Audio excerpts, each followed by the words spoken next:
My phone buzzed 14 times in 40 minutes. I know because Caleb counted. He was sitting on the sand beside me, 6 years old, wearing a dinosaur shirt and a pair of goggles he refused to take off even on dry land. He'd been counting everything that week. Steps to the water. Pelicans on the dock post. French fries at dinner. He'd decided numbers were interesting, which made sense, because his mother runs the accounts receivable department for a plumbing supply company, and has been doing math at the kitchen table since before he could sit up. The phone buzzed the 14th time and he said, 14, Mama, same as the dinosaurs in my book. I turned the screen over without looking at it. Set it under the corner of my beach towel. My sister Lynette was 400 miles north with my mother, standing in the lobby of a resort they couldn't afford, trying to explain to a front desk clerk why the card they'd planned to use wasn't working. I didn't know that yet. I only knew the ocean, and the pelicans, and Caleb counting, and my daughter Maya doing cartwheels at the waterline like the Gulf had been built specifically for her. That phone had 14 missed calls on it. 11 more came before lunch. But I'm getting ahead of myself. Let me go back to where it started. Because the trip Lynette took wasn't the thing that broke us. It was the thing she said in my mother's kitchen, on a Tuesday night in April, that I wasn't supposed to hear. That was the beginning. Welcome back to Sweet Payback Stories. If you've ever been cut from a table you helped set, if you've ever paid for something and then been told your people weren't welcome at it, this one is yours. No shouting. No drama. Just the truth, and a reservation confirmation number they didn't have. Drop a comment and tell me where you're listening from. Subscribe, because this story has a moment near the end that I have thought about almost every day since it happened. I want you to be there for it. Let's go back. My name is Meg Calloway.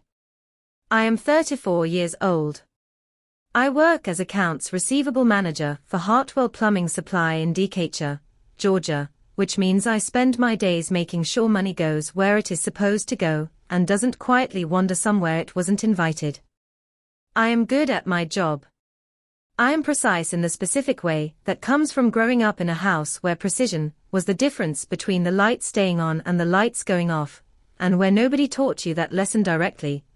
You just absorbed it by watching your father do the budget at the kitchen table on Sunday evenings with a pencil and a spiral notebook, and a look on his face like the numbers were a puzzle he intended to solve before he went to bed. My father, Roy Calloway, was a postal carrier for 28 years. He knew every street in our zip code better than he knew his own backyard. He was cheerful in the specific way of people who have found work that suits them and decided not to complain about the rest.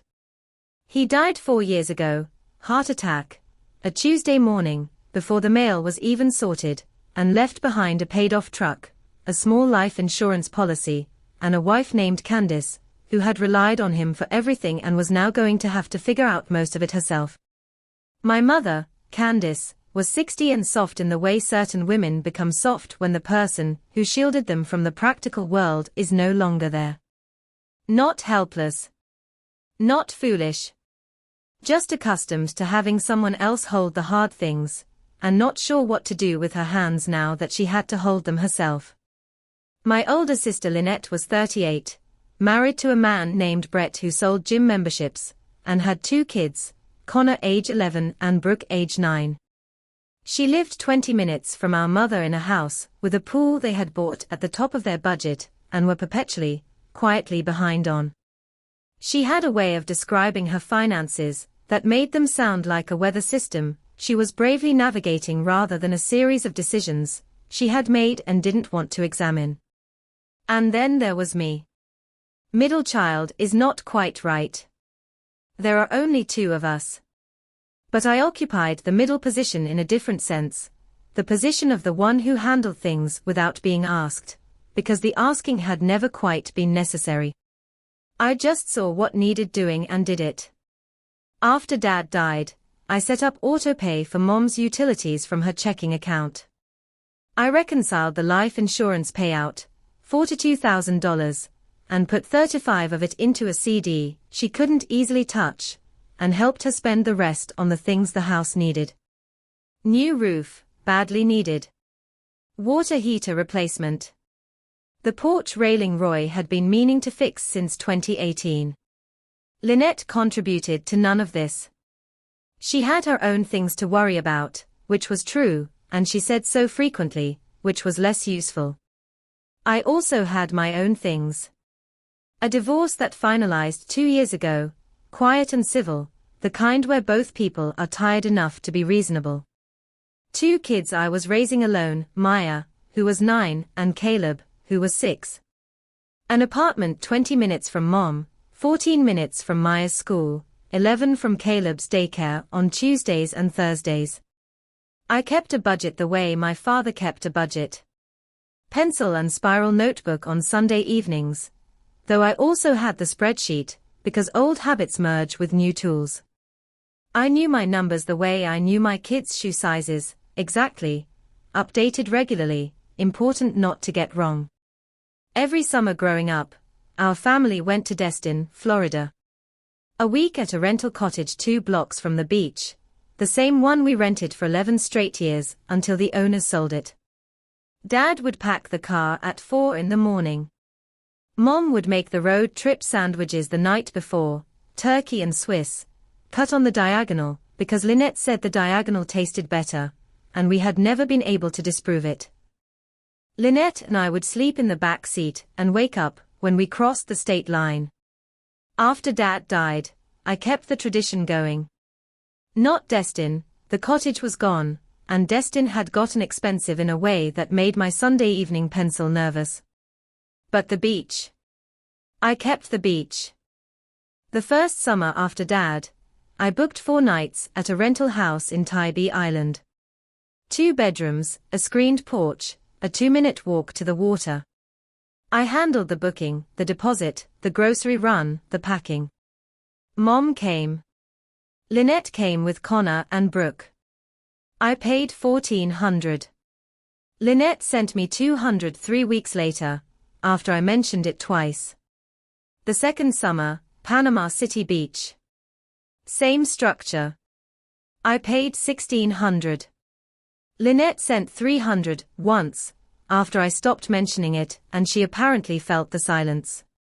The third summer, I paid everything and said nothing about it. Mom thanked me twice. Lynette took a photo at sunset and posted it on her Instagram, with the caption Summer Traditions, and 47 people liked it. I was in the photo. Slightly to the left, slightly out of the sun's best angle, the way I was usually slightly to the left in photographs of the Calloway family. I didn't say anything. I told myself it was for the kids. That's the thing you say when you're carrying something heavy and don't want to look at it straight. But here is what I noticed, every year, quietly, the way I notice when the accounts receivable column doesn't match the invoice total. Lynette never once said thank you for the trip. She said this is so nice, and we needed this, and the kids are having the best time. She never said thank you. Not because she was ungrateful in some grand way. Because she had stopped registering me as the source of the thing. I had become the infrastructure, the thing that made the trip happen, the way power lines make the lights come on. You don't thank the power lines. You just expect the lights. I filed that away. I kept paying. I kept going to the beach. And then Lynette made a decision in April that made me stop. My mother's kitchen has a swinging door that used to latch, but doesn't anymore. It's been that way since 2019, when Connor ran into it at full speed on Thanksgiving and bent the latch mechanism, and Mom keeps meaning to have it fixed, but the handyman she trusts retired, and she doesn't know who else to call. I mention this because on a Tuesday night in April, I was in my mother's hallway looking for the bathroom and heard my sister's voice through the unlatched swinging door. I wasn't eavesdropping. I want to be honest about that. I heard my name and I stopped. That's what you do. Anyone would. Lynette was saying, Brett found a place in Perdido Key. It's gorgeous, Mom. Beachfront. Kids pool, a lazy river, the whole thing. And then, I told him we'd use Meg's card for the deposit. She's got the beach account. It's basically already saved for this. I stood in the hallway. The wallpaper was the same wallpaper from my childhood, pale yellow with small cream diamonds, and I had stared at it through so many dinners and holidays and arguments, that I knew which diamonds near the light switch had faded lighter than the rest. Mom said, "Does Meg know?" Lynette said, "She'll be fine with it. She always handles the money stuff." Mom said, "What about Meg's kids?" There was a pause. A pause long enough that I held my breath in the hallway by the pale yellow wallpaper. Lynette said, "I think it's better if it's just us this year. Brett's family might come down for part of it, and it'll be crowded. Maya and Caleb are kind of a lot." Mom didn't say anything. Lynette said, "She'll understand. She can do her own thing with them." Another pause. Then my mother said, "If you think that's best." I stood in that hallway for 3 more seconds. Then I turned around, went back to the living room, picked up my purse, told Maya and Caleb it was time to go, kissed my mother on the cheek, and drove home. In the car, Maya said, "We left fast." I said, "I forgot I have something at home." She looked at me in the rearview mirror, with the expression she gets when she's deciding whether she believes me. She's 9. She has her father's eyes and my way of reading people. I drove home. Got them bathed, got them in bed, read Caleb 2 chapters of his dinosaur encyclopedia, because that was the book we were on that week. Maya read herself to sleep the way she had since she was 7. Then I sat at the kitchen table with my laptop, opened my banking app, and looked at the beach savings account. $2,340. 18 months of $50 here, 70 there, 100 in the months when I had a little extra. The vacation account I kept separate from everything else, clean and earmarked, the same way Dad kept the vacation envelope in the filing cabinet, the money that was only for one thing. Lynette planned to use this account for a vacation my children weren't invited to. She hadn't asked me. She had told my mother she'd use my card. That's not a request. That's an assumption wearing a request's clothing. I opened a new browser tab. I'm not an impulsive person. I read the numbers before I move. But I already knew what I was going to do, the same way I sometimes know an invoice doesn't balance before I've finished checking it. Something in the structure is wrong. You can feel it before you find the proof. I searched, Destin, Florida beach rental June family. I found Miramar Beach on the first page. Before I booked anything, I did what I do at work when the numbers don't look right. I investigated. Not because I suspected anything criminal. Because I needed to understand the full picture before I made a decision I couldn't undo. I called my bank the next morning. I asked about the card on file with the joint account Mom and I had set up after Dad died, a shared account for household emergencies, her name and mine, so she could handle unexpected bills without calling me every time. The representative confirmed that Candice Calloway was an authorized user. She could make purchases and withdrawals. There were no restrictions.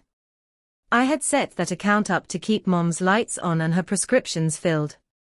I had put $1,200 in it over the past 6 months, transferred quietly, first of the month, no announcement. Not because I expected thanks. Because that was the right thing to do and Dad would have done it and someone had to.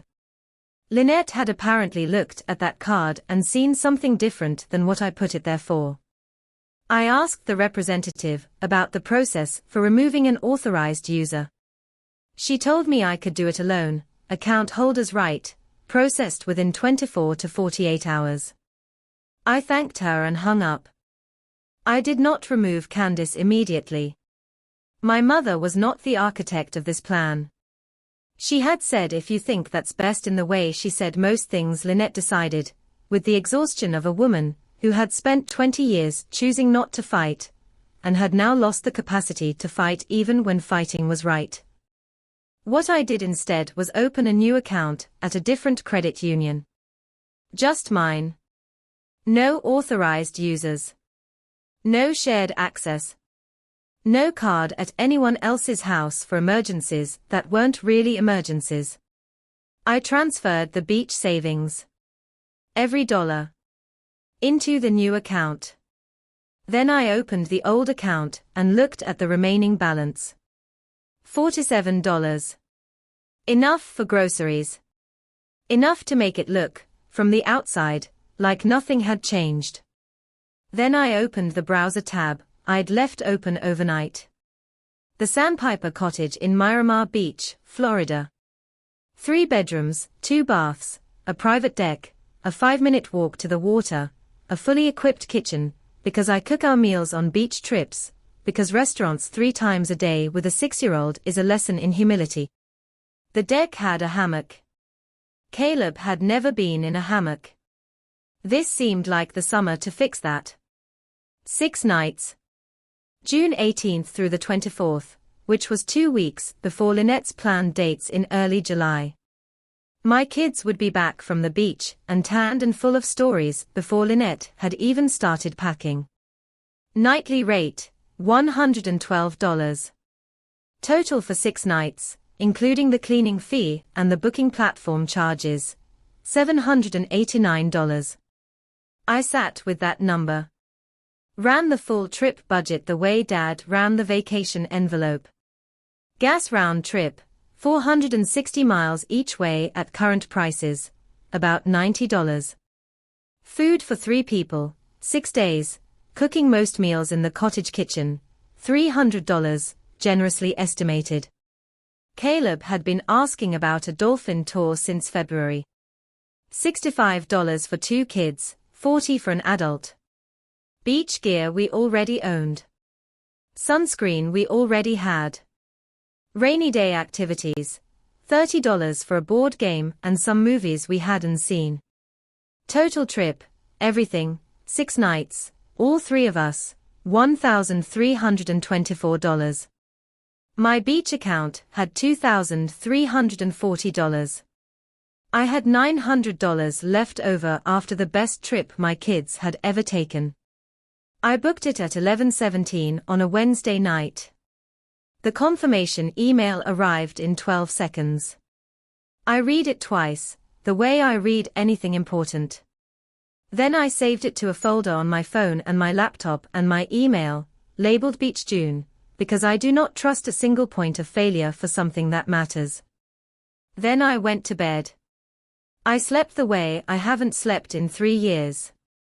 Deep, no alarm, woke up at 6:30 to birds and Caleb already awake in the next room narrating something to himself in his serious voice.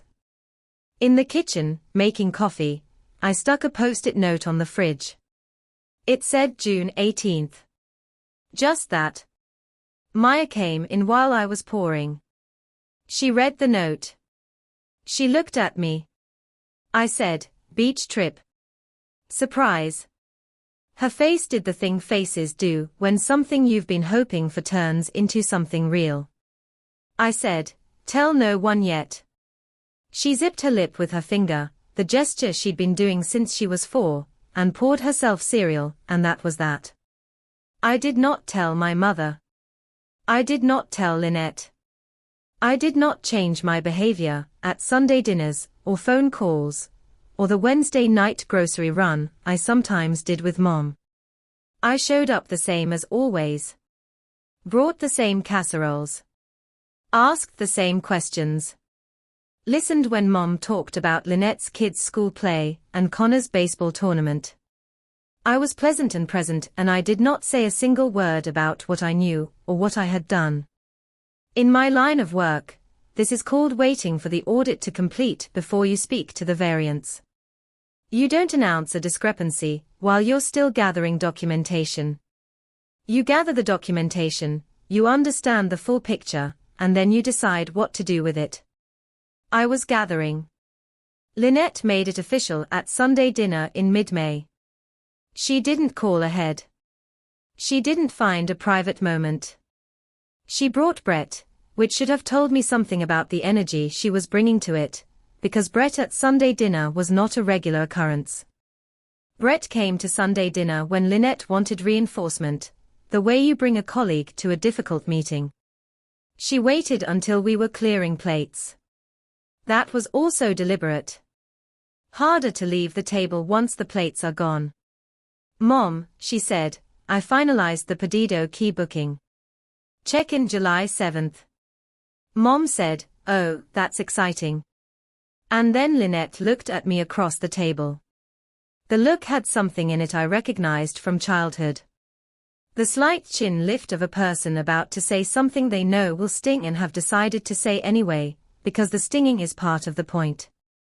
I should mention, she said, this trip is me and Brett and the kids, and Mom. We're keeping it small this year. Brett studied his coffee cup. Maya went still beside me.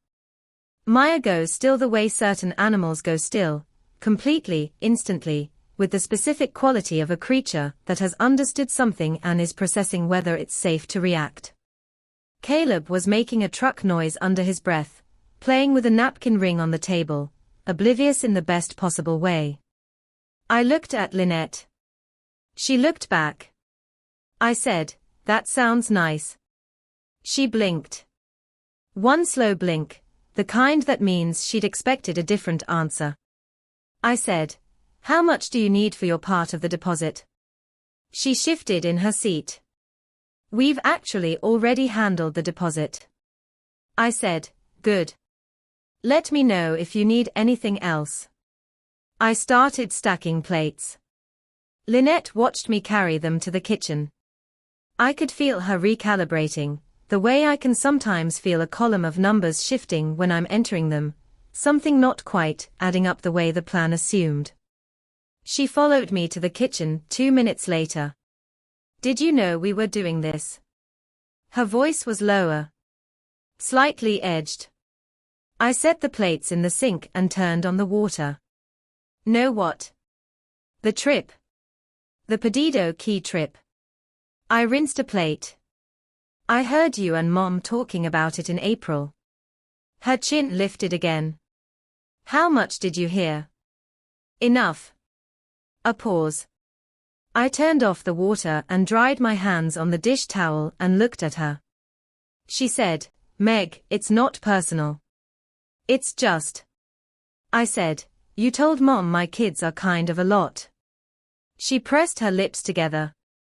I said, I heard that part too. The kitchen was quiet. The refrigerator hummed.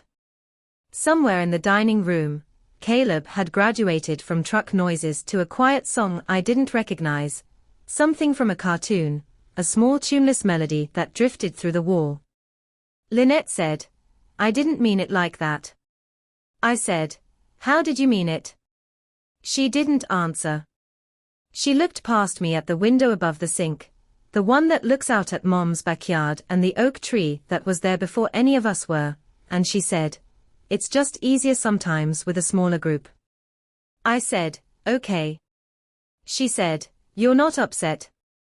I said, I hope you have a wonderful trip. And then I went back to the dining room and finished dinner and drove my kids home, and didn't say anything to them in the car except that we'd be stopping for ice cream, which was a Tuesday tradition we had started the previous fall, and which nobody needed a reason for. That night, after bedtime and the dinosaur encyclopedia and Maya reading herself to sleep, I sat on my porch with my phone and looked at the June 18th folder. Confirmation. 6 nights. Miramar Beach. 3 bedrooms. Private deck. Hammock. I pulled up the Dolphin tour booking I'd added the week before. 2 kids, 1 adult, 4:30 departure, back by 6, almost guaranteed sightings, guaranteed refund if no dolphins appeared. Caleb was going to count the dolphins the way he counted everything. I was going to let him. The shopping trip happened on a Thursday. Maya and I went to Target while Caleb was at his Thursday afternoon playdate. I had a list. I'd made it the way I made all lists, by category, what we needed, what we already had, what we could borrow from the hall closet. Maya walked beside me with her hand on the cart, which she did instead of riding it now that she was 9 and too old for cart riding, but not too old to want to be close. She picked up a pink cover-up at the swimsuit rack. Tried it on over her shirt. Turned to me. "What do you think?" I said, "Perfect." She held it against herself and looked in the small mirror on the rack display. Then she looked at me. "Mom, are we really not going with Grandma this summer?" I looked at the swimsuits on the rack. The bright colors in a row, all the primary-colored optimism of summer clothing. "We're going on our own trip," I said. "Is it because Aunt Lynette doesn't want us?" I looked at my daughter. 9 years old. Her father's eyes, my way of getting to the thing directly. I said, "This summer is for us. Just us 3. She considered that for a moment. Then she held up the pink cover-up. "Do you think Caleb will let me wear this in the hammock?" I said, "You'll have to negotiate." She put the cover-up in the cart. We finished the list in 40 minutes. Under budget by $6. I bought a small inflatable raft for Caleb, because it was in the clearance bin, and he was going to love it, and sometimes clearance bins make the decision for you. On the way home, Maya said, "Mama, is it going to be better? Our trip?" I merged onto the highway, and thought about a private deck and a hammock and dolphins at 4:30. I said, "Yeah, baby. It's going to be better." She nodded like she already knew it. She put her feet up on the dashboard, which I usually say something about. I didn't say anything. I just drove. We left at 5:45 in the morning on June 18th. I'd been up since 4:30, the last bag in the car, the cooler packed the night before, turkey sandwiches cut on the diagonal, because that was how Dad packed them, and it was habit now and diagonals do taste better. I've decided. Caleb was still in his pajamas when I carried him to the car. He woke up somewhere around the Georgia-Florida border, looked out the window at the morning, and said, "Are we in Florida?" I said, "Almost." He said, "How many miles?" I said, "About 30. He started counting out the window. He made it to 9 before he fell back asleep. Maya had made a playlist. She was proud of it. 32 songs, eclectic in the specific way of a 9-year-old, who has discovered streaming music, and no one has curated her yet. There was a Taylor Swift song, a song from a cartoon movie, something from the 80s that she must have heard somewhere, and a lot of songs in between that I didn't recognize, and liked anyway. She played it through the speaker on the middle console, and sang along to the parts she knew. We checked into the Sandpiper cottage at 3:15. The key was in a lockbox by the door, code sent to my email 3 days earlier, saved in 2 places, because I do not trust single points of failure for things that matter. I punched in the code and the door swung open, and the smell that came out was salt air, and wood and the particular coolness of a house, with good air conditioning and windows that face the water. Caleb ran to the bedroom with the bunk beds, which he had selected from the listing photos with the seriousness of a person making a real estate decision. He claimed the top bunk immediately by climbing it. Maya went straight to the back deck. I followed her out. The deck looked over a low dune and beyond the dune, the Gulf. The water that afternoon was the blue-green that doesn't look real in photographs, but is exactly that color in person. A pelican crossed the frame from left to right, low and unhurried. Maya leaned on the railing. Said nothing for a full minute. Then, "Mom. It's beautiful." I said, yeah. She turned around and looked at me. I said, go change. The water's right there. She was in her swimsuit and out the door in under 4 minutes. Caleb followed, inflatable raft under one arm, shark goggles he had borrowed from his friend Danny on his head.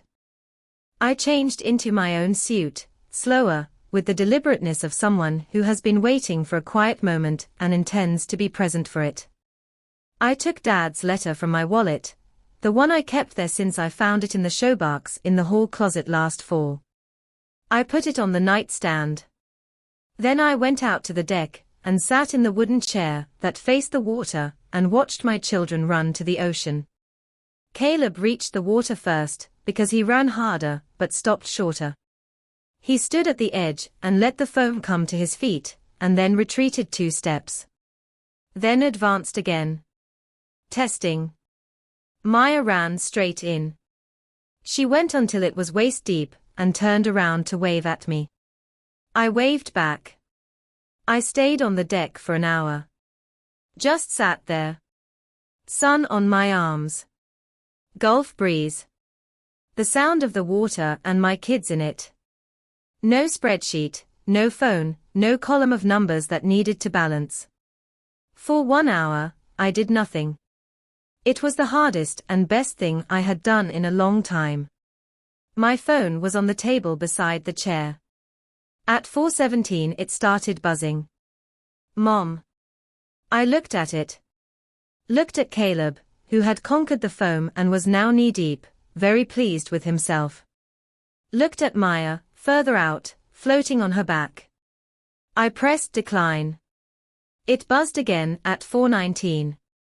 Mom again. Declined. 4:22. Lynette. Declined.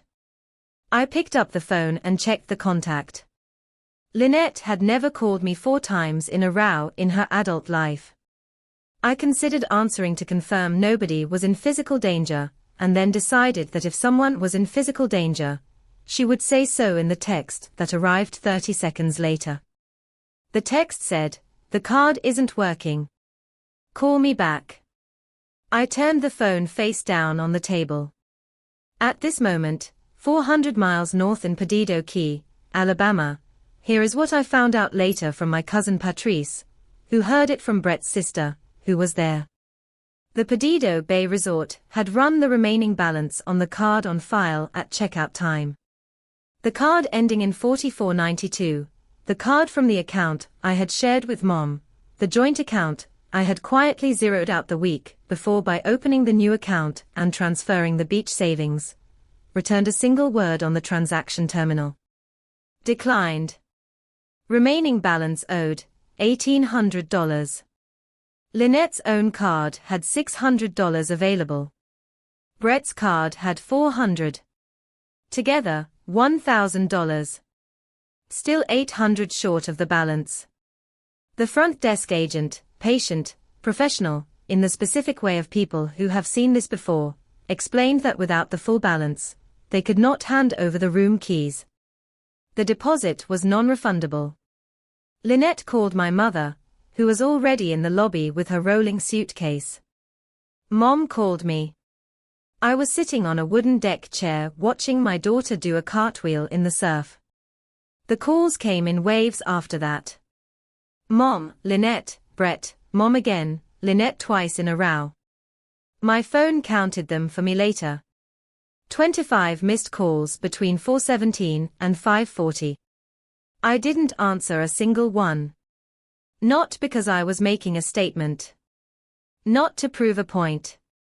Because my son had just discovered that a 6-year-old can ride a small inflatable raft in Gulf water that is perfectly shallow and perfectly warm, and the way he laughed when the first wave took him 3 feet sideways was the kind of laugh that requires your full attention. That sound was more important than anything happening in an Alabama resort lobby, and I had the receipts to prove it. I found out the full story 2 weeks later, sitting on Patrice's back porch with sweet tea and the kind of honesty that flows between cousins who have known each other since before they had anything to hide. Lynette had gone to the front desk clerk the way Lynette goes to most problems, loudly, with confidence, as though certainty is a substitute for solution. She said the card should have funds. There must be an error. Could they please try it again? They tried it again. Same result. My mother sat in a lobby chair and said nothing. She had the look, according to Patrice, of a woman who had been told a thing was fine, and had believed it and was now sitting with the evidence that it had not been fine. Brett called his sister for a loan. His sister said she didn't have it. He called a buddy. His buddy said he could do 200. That still left them 600 short. Connor, age 11, sat on his rolling suitcase near the entrance and watched the resort guests walk past to the pool, which he could see through the lobby windows, turquoise and crowded and $200 more than they could reach. Brooke said, "Mom, are we getting a room?" Lynette said, "Give me a minute." She tried my number again. Voicemail. She texted, "Meg, I know you're not answering. I need to know if you moved the money." I read that text at 5:30 from the hammock on the back deck of the Sandpiper cottage. Caleb was asleep in it beside me, warm and sandy and completely relaxed, one arm over the edge, the hand trailing. Maya was inside making her specialty, which was toast with peanut butter and banana slices, which she insisted was dinner appropriate, and which I had decided was correct. I looked at the text. Put the phone face down on the deck planks. The Gulf was going gold in the late afternoon light. The pelicans were back on the dock post, 4 of them this time. I thought about calling Caleb awake to count them and decided against it. Some things deserve silence. The answer to Lynette's text was yes. Yes, I had moved the money into an account that was mine, that held funds I had saved for my children, that were being used at that exact moment for the purpose they were always intended for. I didn't reply. She already knew the answer. She just wanted me to say it in a way she could be angry about. We came home on a Thursday. 6 days of Gulf water, pelicans, peanut butter toast for dinner twice, a dolphin tour at 4:30 where Caleb counted 11 dolphins, including one who came close enough to the boat that everyone on the port side got a little wet and nobody minded.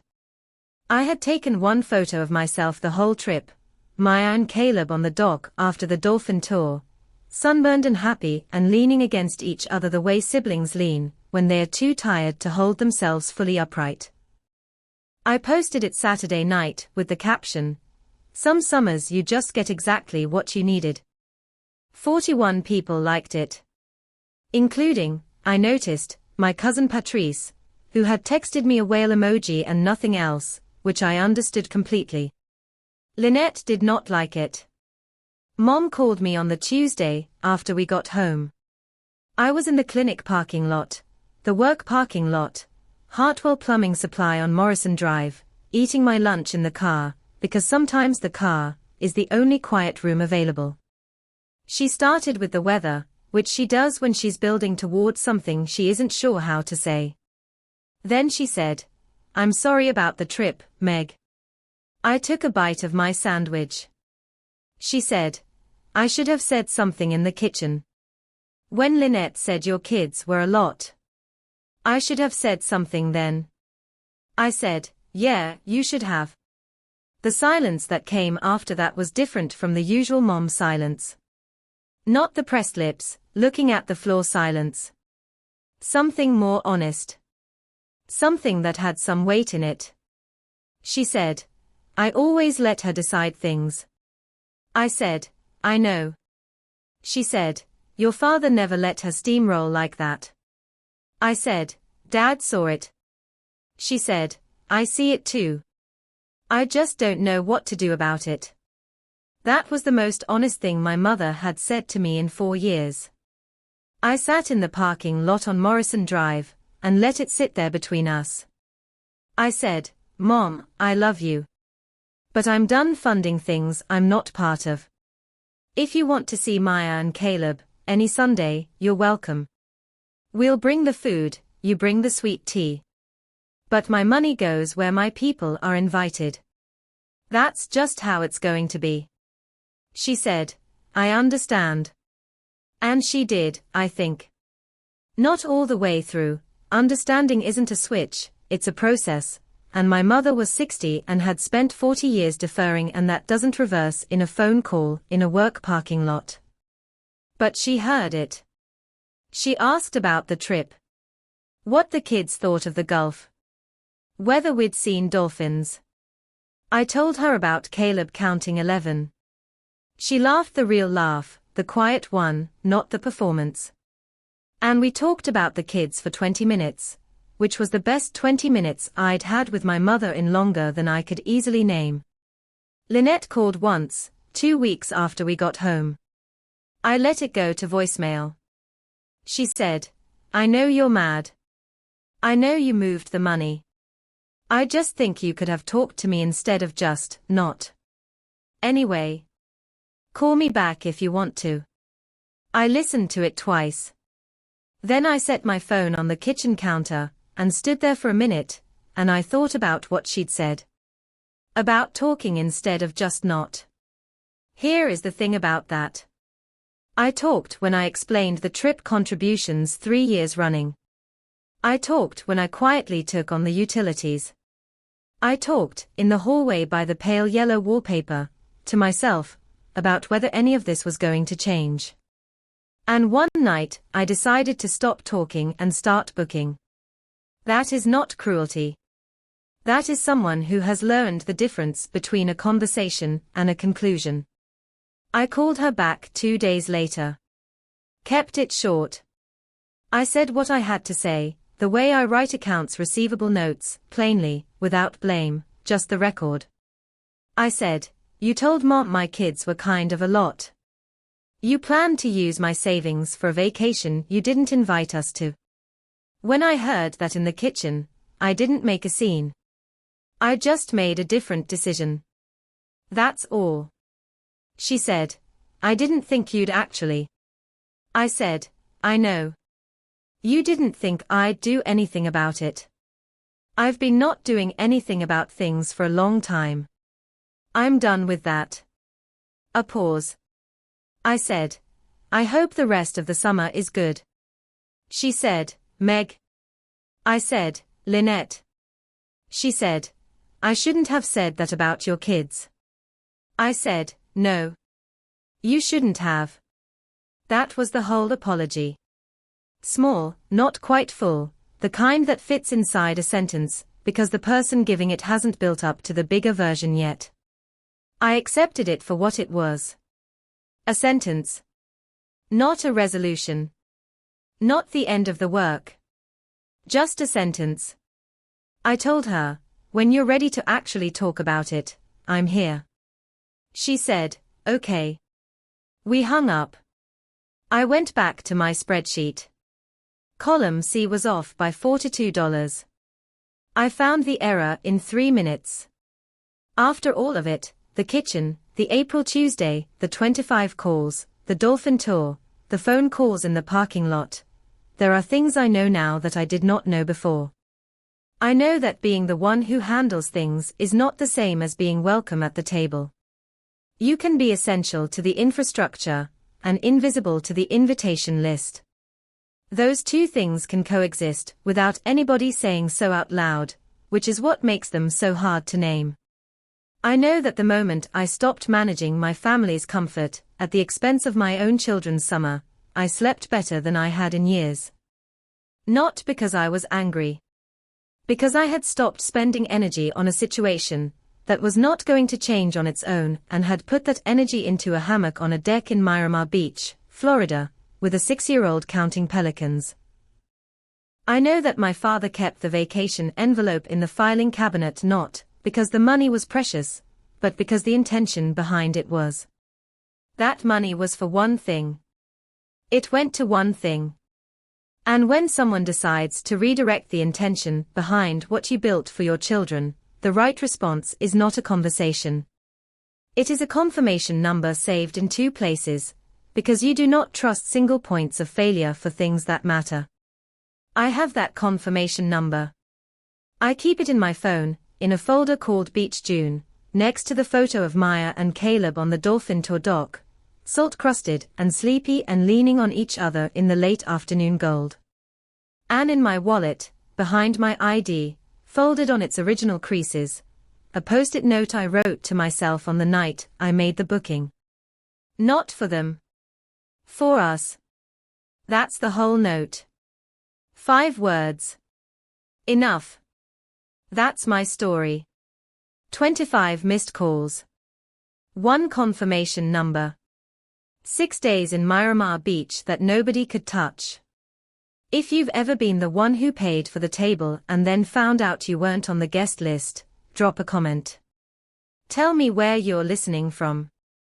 I read every single one. And if you've ever had someone reach for your savings account like it belonged to them, go check your accounts this week. Know what's there. Know who has access. Your money should go where your people are welcome. Subscribe to Sweet Payback Stories. A new quiet story every week. I'll see you in the next one.